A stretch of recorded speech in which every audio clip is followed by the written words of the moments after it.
Congratulations मॅचसाठी, जिंकल्यासाठी आणि man of the match म्हणून.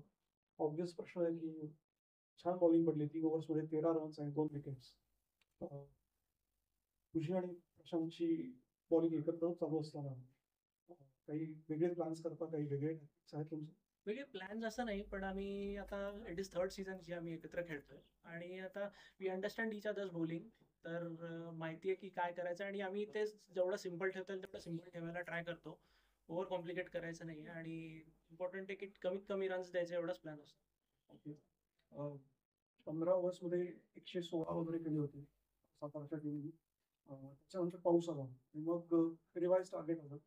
त्यावेळेला काही चर्चा झाली होती आतमध्ये की काय करायचंय, कसं करायचंय?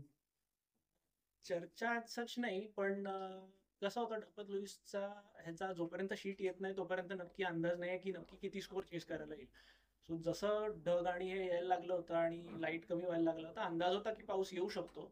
सो कमीत कमी रन्स ठेवायचा हा तर बेसिक प्लॅन होताच आमचा. आणि जेव्हा ऍक्च्युली पाऊस येत होता तेव्हा वी वर होपिंग जस्ट की ऍटलीस्ट 5 ओव्हरची मॅच तरी मिळू द्या आम्हाला, कारण आम्ही त्यांना चांगलं रेस्ट्रिक्ट ऑलरेडी केलं होतं. सो एक्सपेक्टेड होतं की 50 ते 55च्या मध्ये टार्गेट येईल.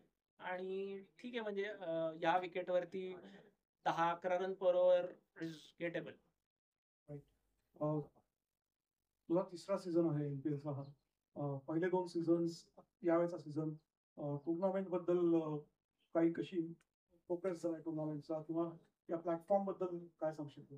हा टुर्नामेंट ही खूप छान आहे. एव्हरी इयर इम्प्रूव्ह होत आहे आणि खूप चांगलं वाटतं की यंगस्टर्सला आणि सगळ्या प्लेयर्सना महाराष्ट्रातलं एक्सपोजर मिळतं, ही सगळीकडे बघितली जाते. तर I am very thankful to Maharashtra cricket association and Rohit dada Pawar.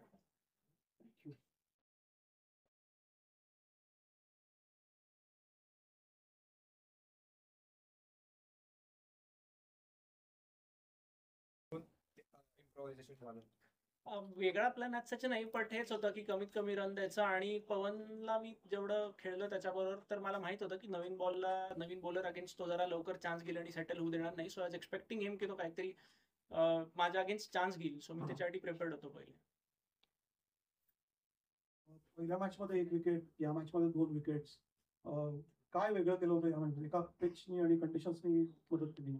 नाही, पिच आणि कंडिशन्स पेक्षा पण विकेट तर चांगलं होतं, डिसेंट. ठीक आहे, थोडंसं रात्री ड्यू आणि हे असल्यामुळे बॅटवर थोडा बेटर बॉल येतो, बट आता वेगळं काही नाही. कमीत कमी रन्स देऊन डॉट बॉल्स आणि मिनिमम रन्स देणं हा मेजर प्लॅन आहे. आणि त्याच्यात बॅट्समनला रन नाही दिले तर तो काहीतरी वेगळं करायला जाईल आणि त्यात विकेट मिळेल. तर I am banking on dot balls more less. Wicket तर येणार. आणि समत पालना किंवा साईराज भाऊजुले सारखे कोचेस बरोबर आहेत, त्यांचा एक्सपिरियन्स, त्यांचा सल्ला कितपत उपयोग आहे त्याच्यात? समज सर तर म्हणजे मी त्यांच्याबरोबर खेळलो पण खूप आहे जेव्हा ते खेळायचे. ते तर मला माझ्यासाठी कायम हेल्पफुल राहिलेत आणि त्यांनी मला कायम बॅक केलंय. आणि त्यांनाही माझी बॉलिंग खूप आधीपासून माहिती आहे. सो त्यांना माहिती आहे माझे स्किल्स काय आहेत. So ते मला कायम तेच सांगत आलेत. आणि इव्हन साई सरांबरोबर पण आता जे काय मी आहे तर त्यांनी मला तेच सांगितलं की बॅक युअर स्किल्स आणि त्या गोष्टी 100% शुअर आहेत त्या बिंदास कर. Following that process only. Great, thank you. 2 out